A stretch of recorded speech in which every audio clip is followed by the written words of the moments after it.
Hej, ja sam Sonja, dizajnerka u kompaniji IKEA. Osmislila sam ovu prostoriju. Čak i ako je tvoj prostor mali, ne dozvoli da te to sputava. Evo mojih glavnih saveta kako da na najbolji način iskoristiš svoj prostor. Sjajno rešenje za ograničeni podni prostor jeste da izabereš fleksibilan, višenamenski nameštaj. Pogledaj ovaj sto. Većinu vremena služi kao mesto za rad, ali kada se ne koristi može se sklopiti uza zid kako bi se oslobodio dragoceni prostor na podu. Još jedan primjer je drveni krevet. S obzirom na prostor za odlaganje ispod, lako se po potrebi rasklapa u dvostruki ležaj.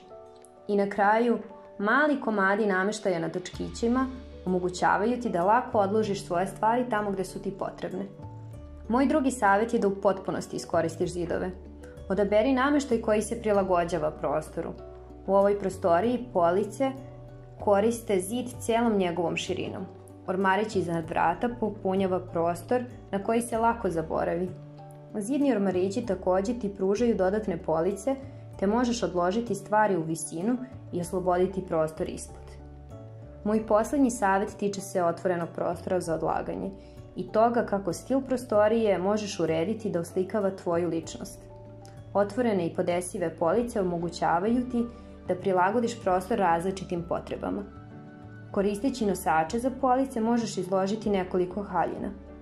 Imaćeš dobar pregled sopstvenog stila koji istovremeno postaje deo enterijera. Na taj način tvoj enterijer govori nešto o tebi. Nadam se da sam te ovim savjetima inspirisala da pronađeš nove načine da svom prostoru i nameštaju pružiš dvostruku funkciju.